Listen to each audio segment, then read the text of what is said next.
Board marks ma. B means bracket. O means half. D means division. M means multiplication. A means addition. S means subtraction. We have the question. First of all, we want to solve the bracket. This is bracket na. 6 2s are 12. We have the plus sign. 2 minus plus 76. Then after division symbol ma.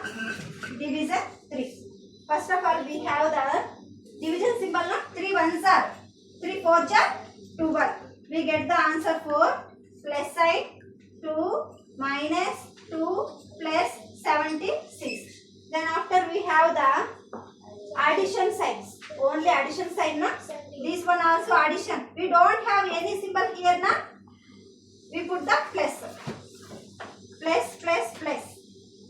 4 plus 2. 4 plus 2. 6 plus 76. How much? 82. 82. This is minus 2. Minus 2. Then after 82 minus 2, 80. We get the answer 80.